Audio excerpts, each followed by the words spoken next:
Good, lady. Good. What's up? What's good, everybody? It's of course Leviathan Prophecy, and today we're gonna be talking about Daniel Jones. No. We're not gonna be talking about Daniel Jones. We're gonna be talking about Tommy DeVito. Tommy DeVito. Now,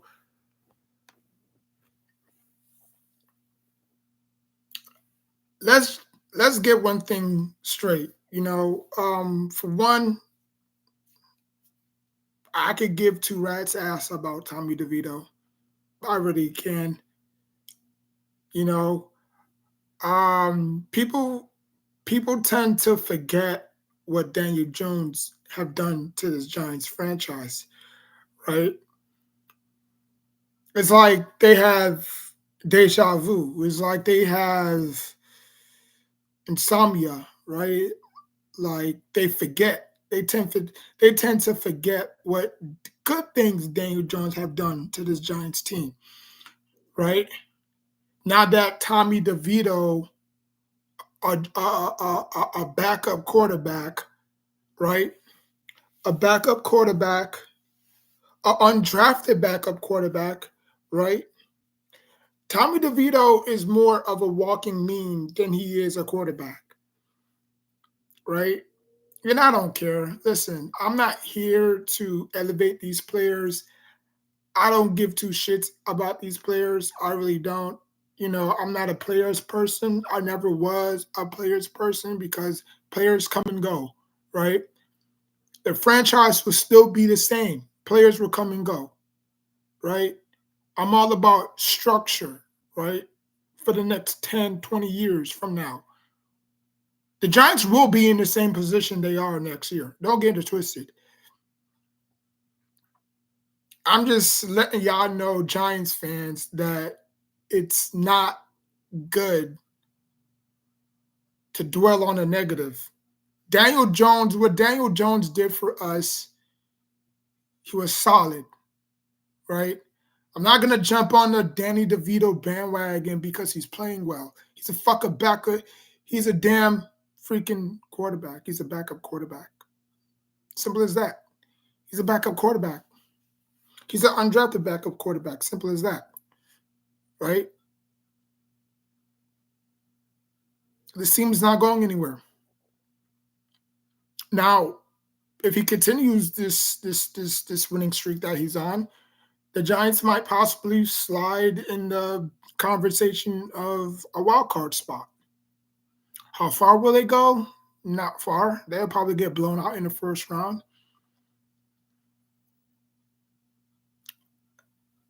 And then y'all gonna go back to freaking sucking Daniel Jones's cock like always, right? Like when shit goes south, oh, if Daniel Jones was playing, he would have this, or if Daniel Jones was playing, he would have that. Daniel Jones won us a playoff game. Let's not take that away from him. Okay? He's still our quarterback. We still paid him all that money, and he's still got to produce. And he knows that. And I'm pretty sure he's working every single day to get better. Right? I wouldn't be shocked if he wins.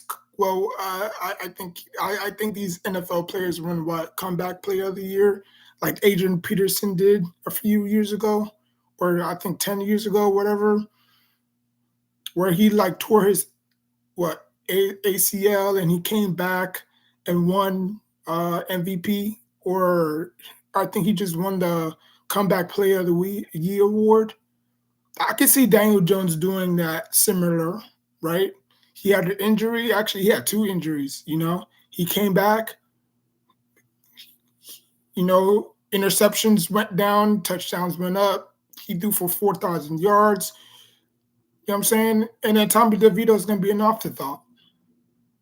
Right now, Tommy DeVito is just doing his job. He's not the answer, ladies and gentlemen. He's not the answer. I know for a fact he's not the answer because I can tell. I could tell when Eli Manning took the job, I knew he was a franchise quarterback, not because of the name Eli. I saw it in his eyes. He wanted it. He said, damn, I don't want to freaking go to San Diego. I want the pressure. I want the smoke. You know? Now, I've looked up his stats. Not Tommy DeVito stats, but I looked up his stats. And undrafted quarterbacks in the National Football League, and there's a lot. There's a lot of undrafted players. I'm just specifically talking about quarterbacks. There's only been 2 quarterbacks that have led their team to victory in a short amount of time, right? Prime example, Nick Foles. Nick Foles wasn't really an undrafted player, but he was a backup. He backed up Carson Wentz. Carson Wentz got hurt last game of the season. He had to fill in, step in. The weapons was already there.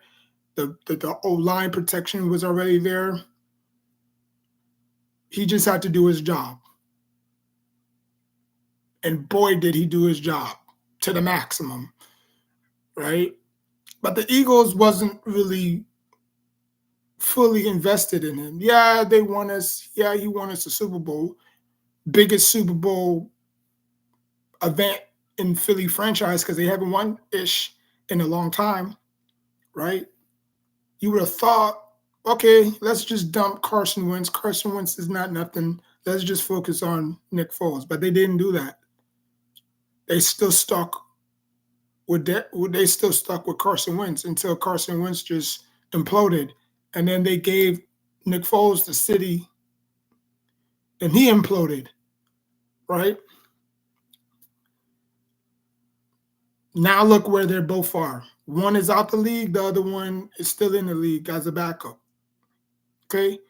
You look at Tony Romo, prime example. Tony Romo came around 2004-ish, was a backup quarterback to Quincy Carter. Quincy Carter either retired or he got traded or whatever happened to him. They gave the keys to Tony Romo. Tony Romo had some outstanding moments, but his as an undrafted player, right? His problem was he choked in big games. He couldn't get out of his own shadow. Outside of that one playoff game he had, I think it was around 2009. That one playoff game he had around 2009, that was his only playoff victory. Other than that, he just choked in big games, and not Dak, but the Cowboys stuck by his side year after year after year after year after year after year after year until that 2017 draft class. Dak was picked in the 4th round. They said that, you know what, we're going to take a flyer on Dak. Tony Romo played his last game in Dallas, even though he never played for any other team.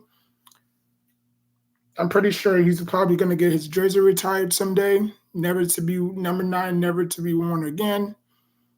When that day will come, I don't know, but hopefully he will get his jersey retired. He dealt with a lot of injuries in his career, and I believe he got hurt in preseason. And then after that, Dak took over, and he had that great historic rookie year along with Zeke. And obviously that forced Tony Romo to retire. While Dak is still in the league. Okay? You look at Jeff Hostetler, back up to Phil Simms, right? He backed up Phil Simms. When Phil Simms went down with that leg injury, not career ending, but season ending injury, Hofstetter jumped in, stepped in, same weapons, same offensive line. He took that Giants team to the Super Bowl. Now, did the Giants build around Hofstetter? No. They still stuck with Phil Simms. Even though Phil Simms retired around 92, Hofstetter was not even with the Giants that year, I believe. So where I'm going with this is you don't bite the hand that feeds you. Okay. I don't care about Tommy DeVito. I really don't. I mean, y'all Giants fans tend to piss me off sometimes because y'all forget who brung you here. Yes. Is Tommy DeVito playing well? For what? First of all, we are at the playoffs anyways. And if some miracle we made the playoffs, watch him implode in national television. Like, damn, what happened to that Danny Magic? What happened to that? That's all you got to do is watch film. That's the one thing my coach used to tell me about unknown players. Watch film. Nobody has film on them.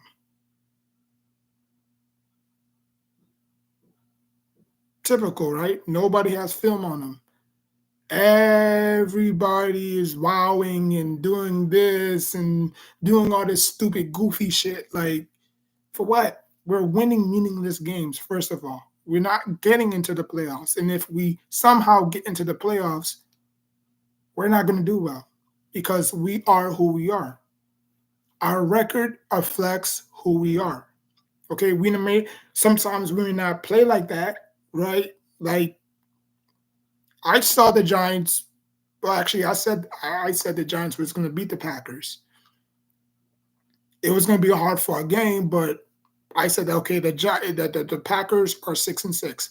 They can afford to lose this game. They can, because I'll put them at 7-6, and then after that they could just win, the rest of their remaining games, and then they can obviously make a playoff push. Well, the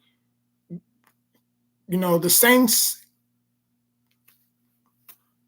The Saints is another test, right? Like, if we can somehow beat the Saints, we could go from worst team in the NFL to possibly getting a playoff berth or a wild card berth. But then again, things are gonna have to line up, right? We're not gonna automatically get a playoff berth. Some teams are gonna have to lose, right?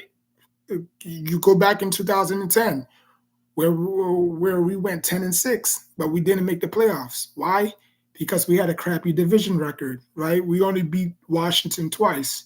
Same scenario, right? Where Dallas swept us that year, right? 2010, Dallas swept us. Philly swept us. We swept Washington. We had a 10-6 record. Didn't make the playoffs. Why? Because we had a shitty division record. So we had to rely on teams to beat certain teams so we can get in. I forgot the other one, but the Packers the Lions needed to beat I believe it was the Vikings. The Vikings needed to beat the Packers. No, it was the Bears. The Bears needed to beat the Packers.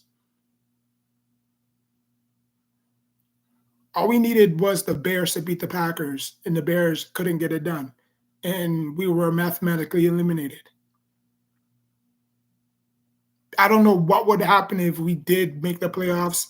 I don't know. I couldn't tell you that. Okay, I couldn't really tell you that. But same situation, right? We have yet to play Philly. Philly's going to sweep us. Don't get it twisted. With or without Dak, with or without Hurts, Philly is still good. You remember last year they swept us, right? Hurts didn't play in the first. No, Hurts didn't play in the first game. We wind up winning that game. We wind up losing that game. When we did play Philly again, Hurts did play, and we still wind up losing that game. So Philly's gonna sweep us. Okay. I don't know why we're playing on Christmas, but anything can happen on Christmas Day. We could probably play spoiler. I don't know, probably drop them down to like the second seed. But in order for the Giants, first of all, the Giants doomed themselves. Okay.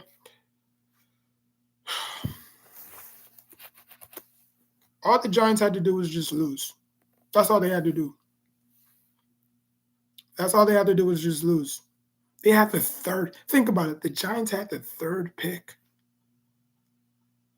The Giants was going to enter this year's draft with the third pick. We just had to win. Why? Like, for me, I feel like the reason why the Giants picked Eli, or actually traded for Eli, was because they knew something that we didn't. He didn't wow you with his numbers. He didn't have a great college career. But he had that it factor. He had that determination. He had that will to fight. That's why we picked Eli. It was not because of his heritage or his name. Not really heritage, but his name.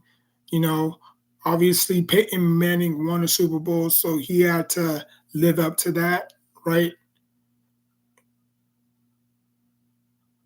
We panicked when we picked Daniel Jones because nobody expected us to pick a quarterback that damn high, right? We thought we was going to go for offensive line, wide receiver, you know what I'm saying? But that didn't happen. We wind up picking Daniel Jones. We wind up picking Daniel Jones.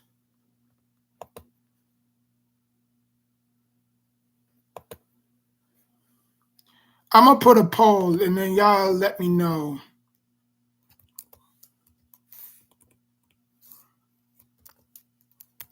Who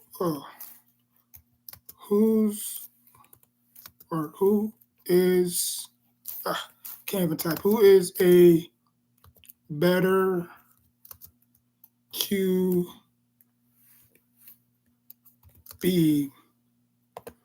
Is it Danny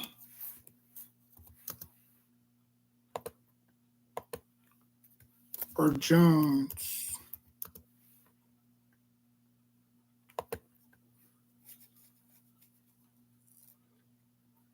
I'll put a poll up. Let me know who's a better quarterback, Jones or Danny DeVito. Okay. Like for me, I don't like undrafted players. I really don't. They don't have a long-lasting career outside of Tony Romo. You could say Wes Welker, because there's no expectations. There really isn't. It's kind of like Jeremy Lin. When Jeremy Lin came to the Knicks, Melo was frustrated because he was getting all the attention. So he said Knicks front office is either me or him. Who you want to build around? So the Knicks chose Melo, of course. But I just don't view undrafted players versus players that got drafted, because there's no limitations, there's no expectations for undrafted players. They have a big they have a huge chip on their shoulder. Obviously, that's any player, but especially an undrafted player that didn't get picked. I mean, think about how many players get drafted each year in the draft. Thousands, right? Thousands of players get drafted. Look how many people that don't get drafted. They have to fight, claw their way, right? Like you wouldn't compare a seventh round undrafted player to a second round player that got picked, right? Like you take Sean O'Hara. Sean O'Hara got undrafted, right? Sean O'Hara was undrafted. He got picked up by the Browns. The Browns didn't want him no more. They waived him. The Giants took him. He took that Giants, well, not really took, but the Giants took him, molded him to a very good starting center, and he was the best center that we ever had. He won a Super Bowl out of that.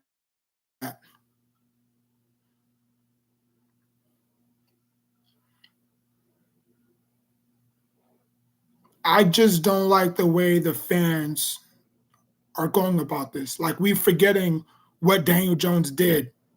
We're forgetting what Daniel Jones did. And it makes me sick to my stomach because I feel for the dude, you know? I never said anything bad about Daniel Jones. I just said that sometimes he needs to work on his mechanics, and he needs to get better in big game situations. Okay? That was the only two knocks I had on Daniel Jones.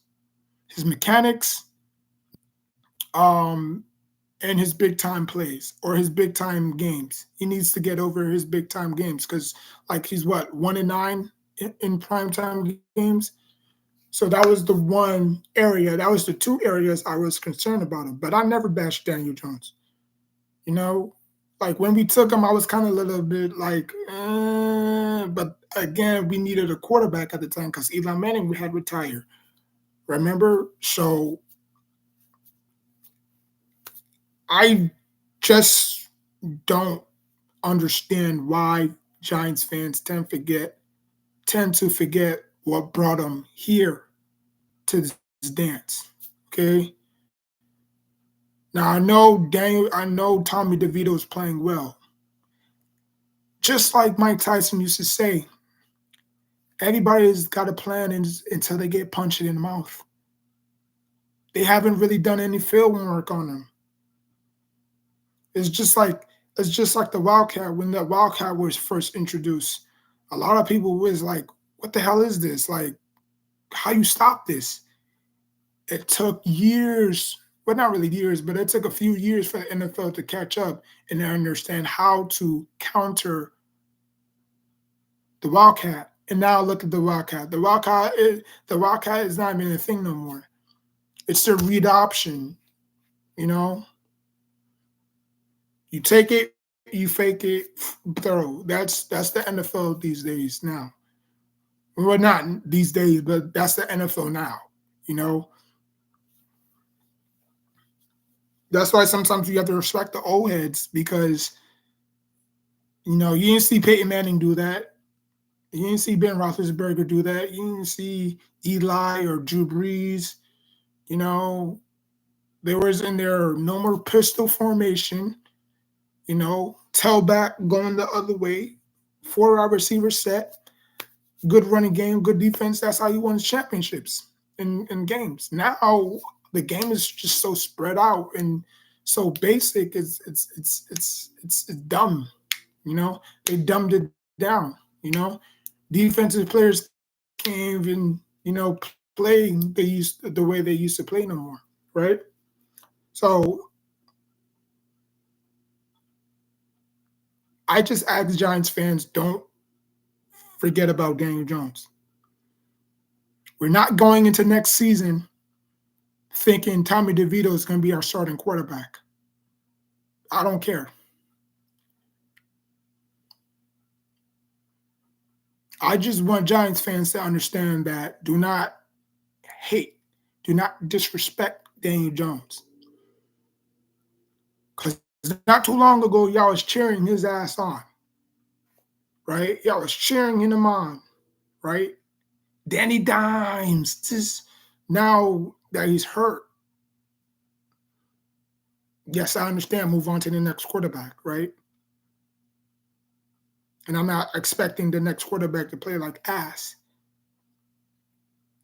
But people have to understand that Daniel Jones did win us a playoff game. Tommy DeVito is just winning us games, meaningless games. I would say that the Saints will be a big test because unlike the Packers, the Saints are a very good team. Even though the Packers were without a few of their weapons, I'm not going to make excuses. The Giants went in there at home and they defended their home turf for the first time because every time the Giants are at home, they're allergic to freaking winning. So, yeah, I mean, obviously, even though the Packers were without their star receiver, the Giants found a way to win. At the end, that was just bad clock management by the Packers. Because when I don't know why you would go for a 2-point conversion in that scenario, but it is what it is. All this build up, all the Packers never lost in December. Like they was giving you hints, which a lot of people are stupid to understand or comprehend that the NFL and the media works hand in hand.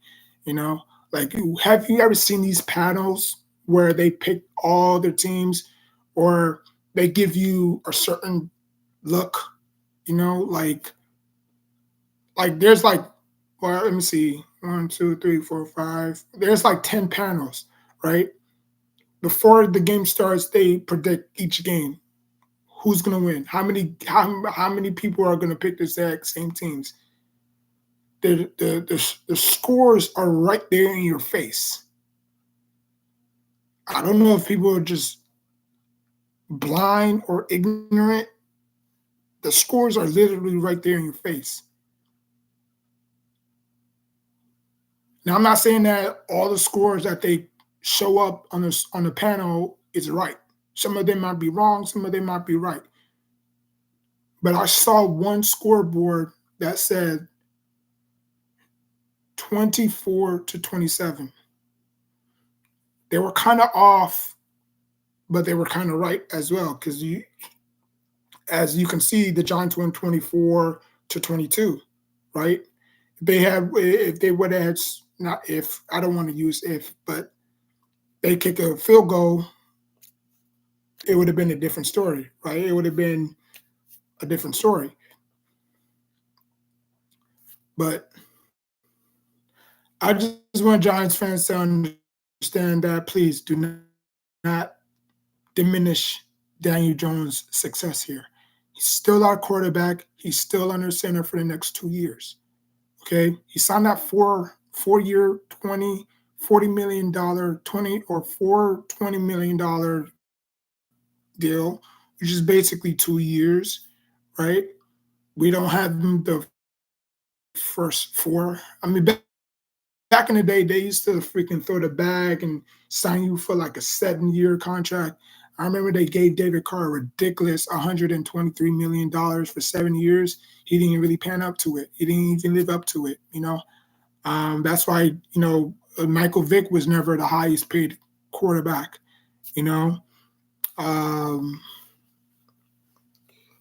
Like if you look at the quarterbacks in the early 2000s, none of them were the highest paid, was never the highest paid running back. Look at how he lasted. Look how long he lasted, right? So if y'all believe in Daniel Jones, or if y'all believe in Tommy DeVito, give him the max. Give him the max.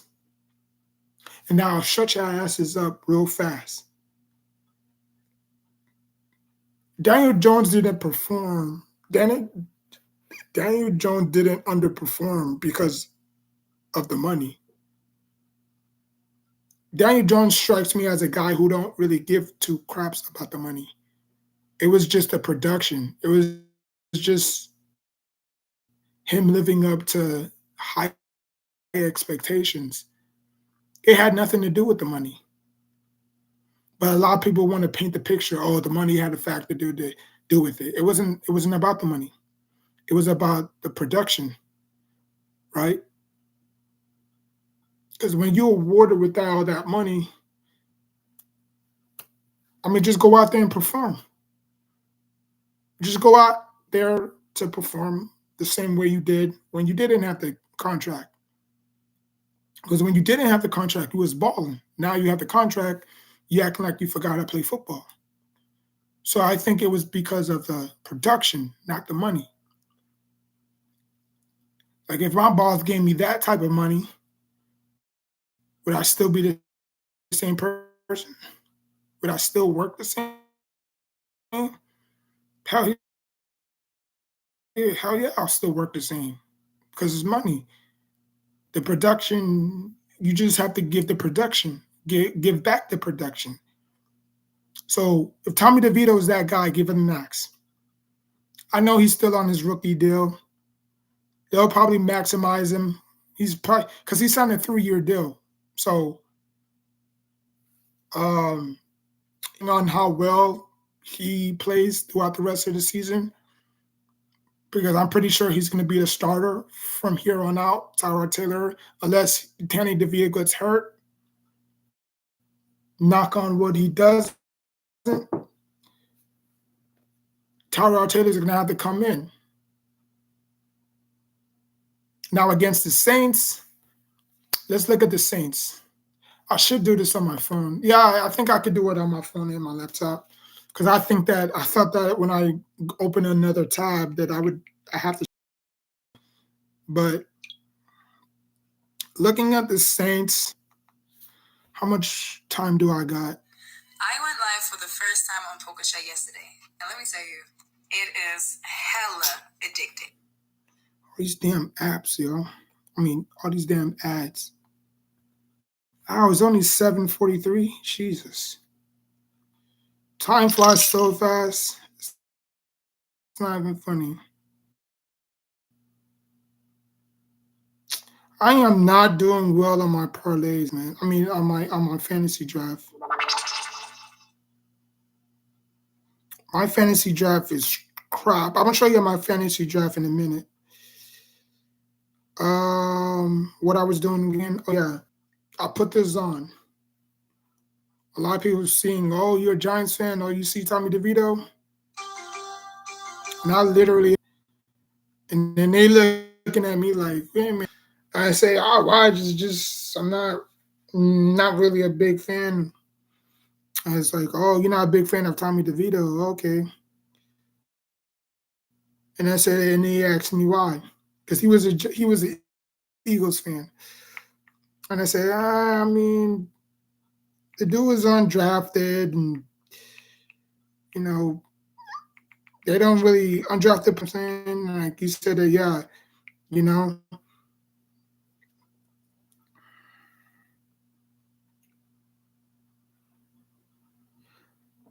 So the Panthers, or actually not the Panthers, the Saints beat the Panthers 28-6, and then the next following week they lost to the Lions 33-28. So now they face the Giants week 1. I mean, say week 1 at 1:00. And I believe the Giants are on the road. Yep. No, actually the Giants. Yep, I was right. The Giants are on the road taking on a 6-7 New Orleans team, which again got David Kamara. I mean Alvin Kamara. They still got I don't know who's their quarterback. I think David Carr. David Carr's brother. I said David Carr's brother. The Carr brother. I forgot his name.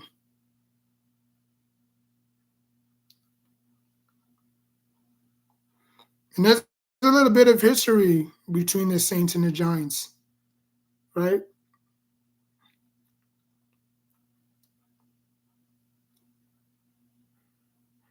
Let me see the Giants.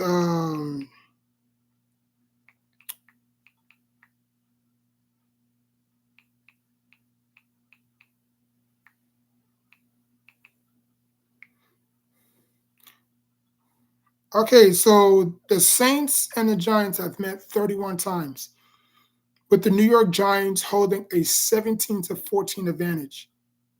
The Saints have a 9-5. Wait, the Saints have posted a 9-5 record in home contests played in three different stadiums against the Giants. So the Saints are 9-5 at home against the Giants, which is not good at all. I mean, I can't remember when this. I can't remember when the Giants went up there. I mean, down there with Victor Cruz and Odell and Eli Manning, and they put on a show. I think Drew Brees threw for 5, Eli Manning threw for 4 touchdowns. I also remember when that 2009 season where the Saints were 4 and no, the Giants were 5-0, the Saints were 4-0, and then they handed us our first loss. I also remember when the Saints had to go up there in MetLife Stadium and we dropped their 40 burger on them, right? No, it was 51 points. We laid 51 points on them because obviously the Saints are not really known to travel on the road. They do their damage at home, Same with the Falcons. The Falcons are a dome team. Saints are a dome team. So when you take somebody out their element, they become vulnerable. You know what I'm saying? So, and we laid 50 points on them. Those are the only few memories I can remember from this Giants and Saints rivalry. But yeah, they met 31 times.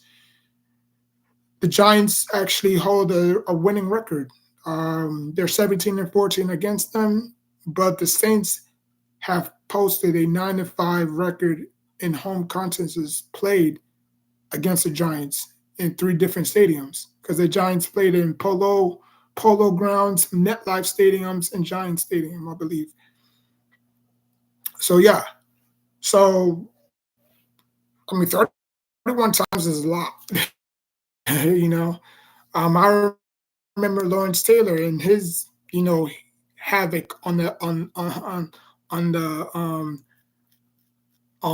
the Saints. I believe Archie Manning was the quarterback. I believe that year in 1984, I believe.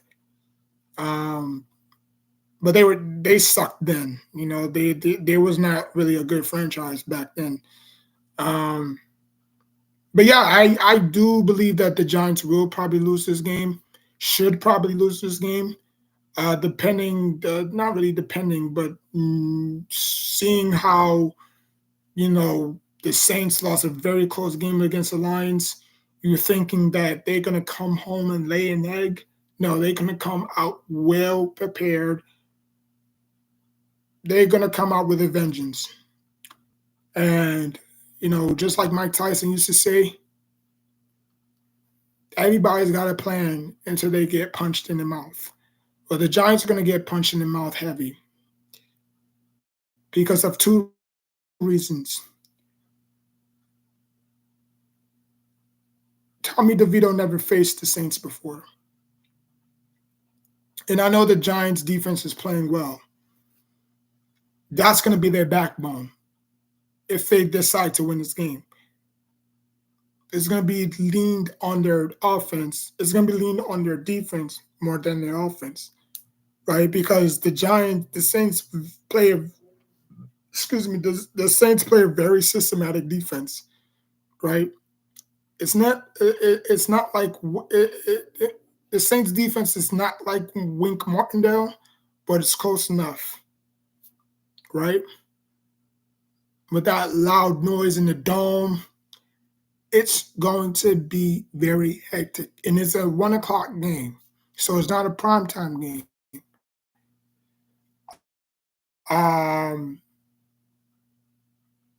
But yeah, I just want Giants fans to listen up, Don't forget about Daniel Jones. Please don't. I hate when fan bases do that. They tend to forget what brought them here. People forget Daniel Jones won us our first playoff game in a long time.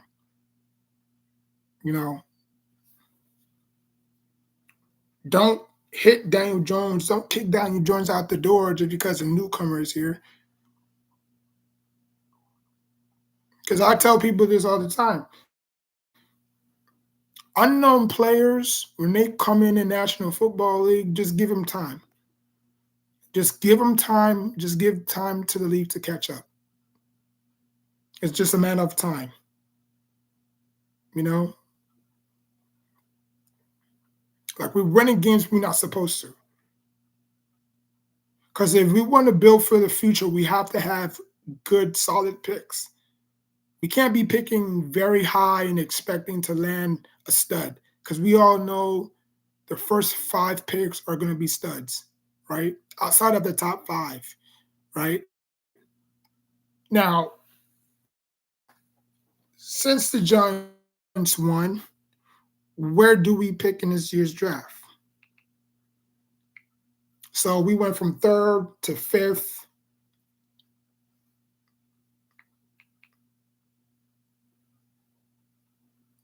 So now we're picking 4th again, right? You would.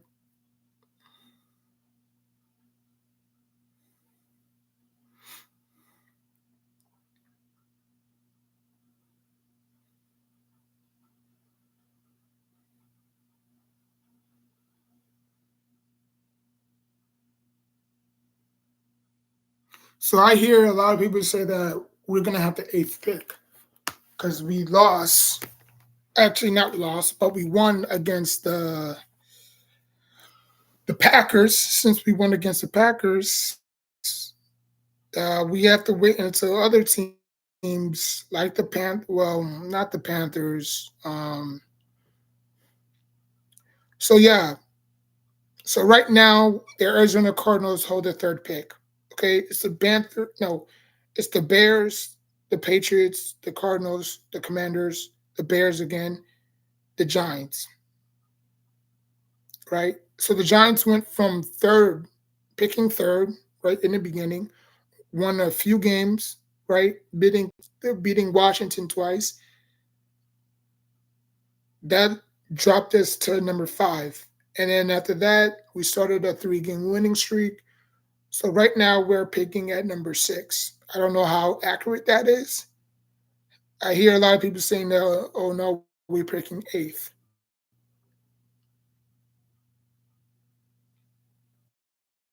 Sixth, 8th, we are right around that frame because who's picking 8th? Tennessee Titans. Okay. So if the Giants drop down 2 slots, depending on how teams do, we're not going to have a very good draft pick. Now, some people might say, who cares about the draft pick? Well, I could say, who cares about winning? We're winning from nothing. You know, it's better for us to tank, get a good pick, continue getting good picks. We got a few good picks. Well, not really a few, but we got a 2nd-round pick from Williams, Leonard Williams. Okay. We have a 2nd-round pick from Leonard Williams.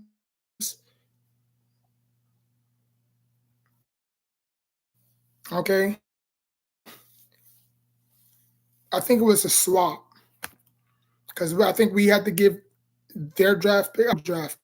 So I guess it was. I think it was like a swap pick. But yeah, like I said, I don't know how accurate this is, but if we're picking 6, we're picking 6. Because I know a lot of sites are gonna, so no, we're picking this and that.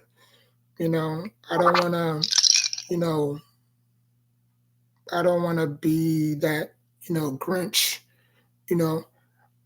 Dang, I've been here for 45 minutes. But yeah. I just don't like the attention. I mean, I'm old school New York Giants. Like I grew up around the Lawrence Taylors and the LTs. I said Lawrence Taylor and the LTs. I grew up around the LTs, the Phil Sims, the Strahans, the Tucks, the OCs. We did things professionally, right? Like what the Giants are doing right now, like for what? Like you're 5-8 and you're celebrating. Now, if the record was reversed, I wouldn't have no problem.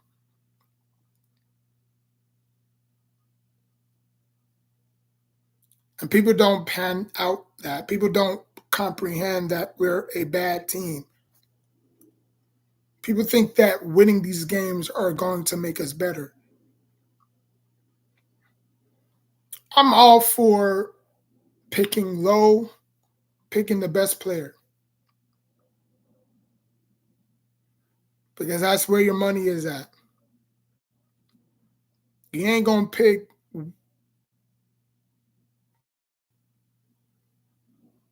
well, yeah, you ain't going to pick very low or you're not going to pick very high and have the same amount of value if you were picking number 5. You know what I'm saying?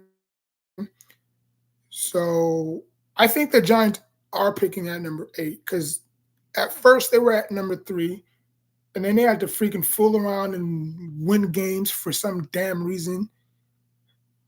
Okay, and then they went on like a 3-game winning streak. So right now, I think the Giants are picking number 8.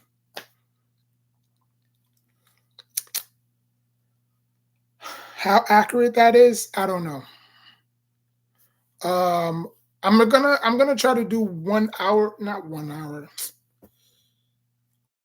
I'm gonna try to do 50-minute videos on live because I think if I do like 20-minute videos, it's not gonna be enough. So let me see, NFL draft order because I want to know where the Giants really stand. Okay, see, I was right. I was right.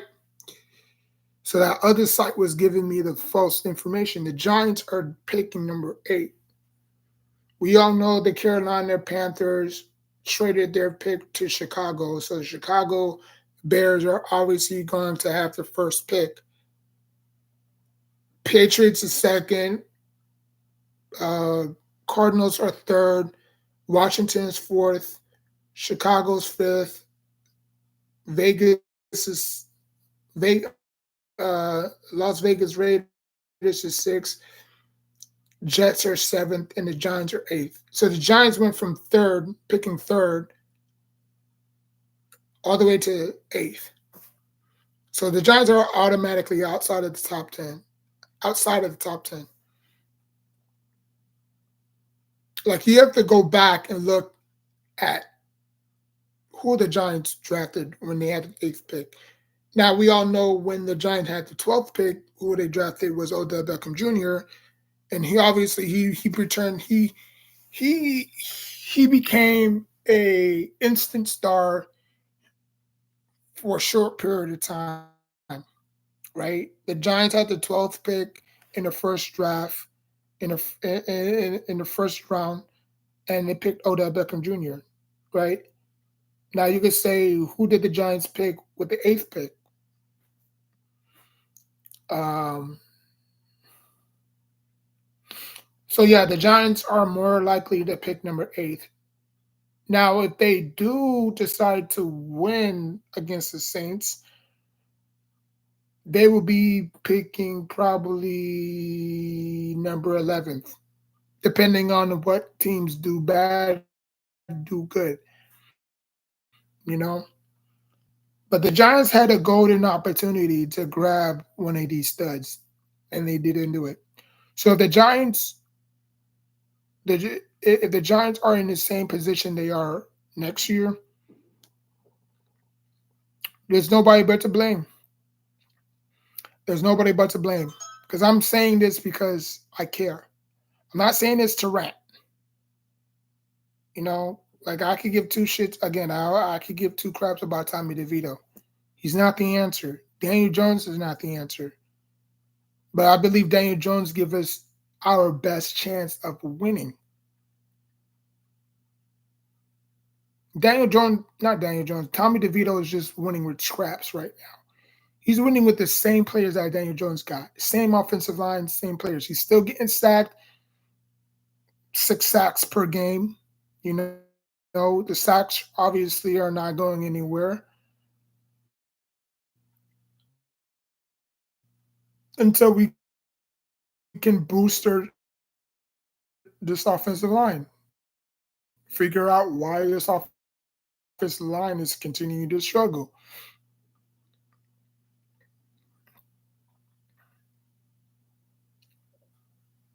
So I just think that the Giants are waving high, right? They're on cloud nine, happy place, right? Like nobody can touch them, right? And the good news is the Giants are going to actually make the playoff run. Now, since they have a shitty division record, depending on what the Eagles do, because I don't see the Giants splitting the series against the Eagles. I don't care if the Eagles are playing bad of late; they're still a very good team. Now, I do believe the Eagles will show up on Christmas. The next time we face them is probably going to be January 7th. At that time, the Eagles may not even be playing for anything. Probably first, second seed. You know, by then their starters is going to be sitting out, backups. I could possibly see the Giants beating them then. But for Christmas, the whole world is watching. Nah, we're going to lose that one. So we might probably be, let me see, 2-2, because Dallas swept us. And we swept Washington, so we're 2-2. So we could be 3-3. Because, like I said, the second time we meet Philly, I think the Giants can possibly win that game. Because by then, they're going to be resting and just preparing for the playoffs, right? We're not going to be playing for anything anyways. So we're going to be 3-3 with a, 7-8 record? Or 9-8 record, depending on if we beat the Rams. So let's say we finish with a 9-8 record. Will that catapult us to the playoffs? Because now the NFL has it to where each conference has a wild card. You know, so a crappy team can enter the playoffs. You know, like you look at how Denver was able to pull off that upset, beating the number 1 seed in Pittsburgh, right? Stuff like this happens, you know. But you know, it is what it is. I got 45 minutes. But yeah, Tommy DeVito is a walking meme. That's all he is. He's a walking meme. Flex on him. I got muscles though. I don't know if he be working out and I got muscles. It's crazy. But anyways, yeah, Tommy DeVito is a walking meme. That's all he is. He's a walking meme.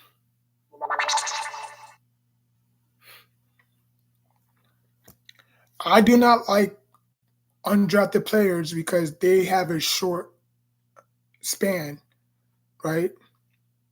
Like, yeah, they could get hot for a couple of days, and then teams are going to figure you out.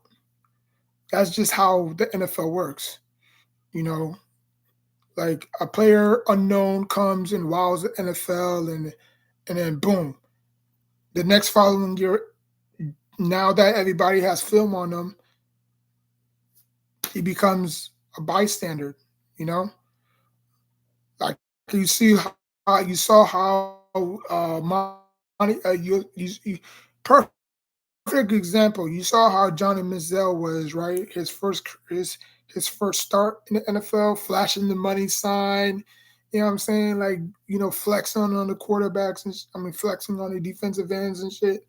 What happened? He got popped in the mouth, and now look at him. His ass is doing fucking commercials and shit.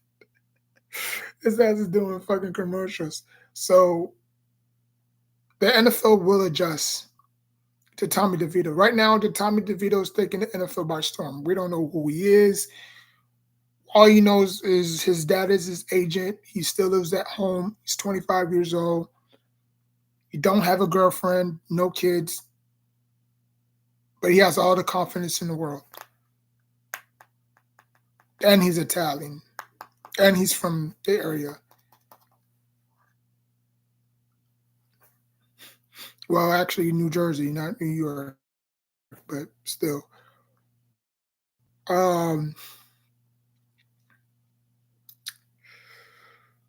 Yeah.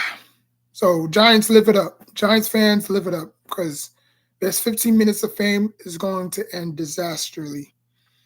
And I'm not bullshitting with you. I'm dead serious. Tommy DeVito will be an afterthought.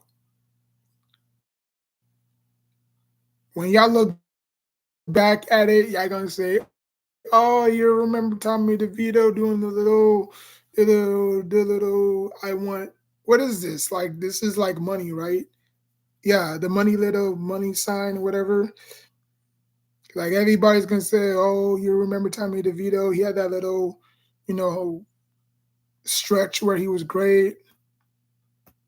Come on, man. What are we doing? What are we doing? He's a walking Tony Romo. That's what he is. He's a walking Tony Romo. And I don't really give two craps. I hope every Giants fans is listening right now, because this is embarrassing. This is embarrassing. This really is. You know what this reminds me of? This reminds me of when Ben McAdoo benched Eli for Tony Romo. Benched Eli for Geno Smith. This is what this reminds me of. Because for one, you stop the streak when you do that. Who knows? The streak would have still been going. Would have still been going if Ben McAdoo didn't do what he did. And Eli Manning was not even nearly falling off the cliff then. But I think he had a word from upstairs to pull the plug. Pull the plug. And he did it. And that obviously sealed his faith. And obviously, he got fired, right?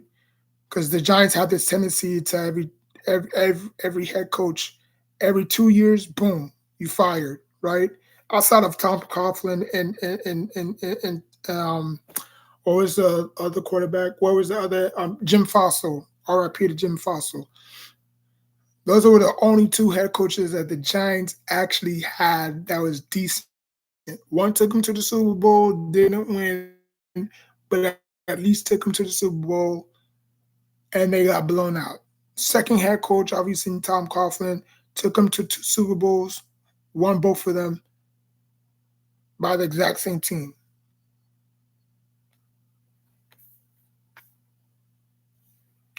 Other than that, since then, we've been mediocre. From 2012 all the way to now, we've been mediocre. We've made the playoffs twice in the last 10 years. One 2016, and then obviously last year. That's bad. In the last 10 years, we only made the playoff twice. That's bad. That's bad. This is a 1-minute video. I'm gonna try to make these 1-minute videos, but I promised myself that I was not going to watch any New York Giants content, but I am. If y'all think that Tommy DeVito is all this hype, sign him up. Sign him up to a long-term deal. Exactly. That's what I thought. It's Tommy DeVito. Tommy DeVito is Tommy DeVito. He is who he is. He's just out there doing his job. Whether he plays crappy, whether he plays good. And I don't want to hear if he has one bad game, everybody's going to turn on him. Or you see, we should have started Tyrod Taylor, this and that and the third. That's how y'all minds work. When shit goes south, y'all quickly to freaking go to the next person. Like Tommy DeVito wasn't enough. You ride with the hot hand. Now, if he self-destructs against the Saints, let's say he goes out there and throws 4 or 5 picks and gets blown out, then what? Oh, it was good while it lasted. Oh, bring on. Now y'all gonna want to switch, right? Just because he had that one bad game, y'all gonna want to switch, or not y'all, but Giants organization is gonna want to switch.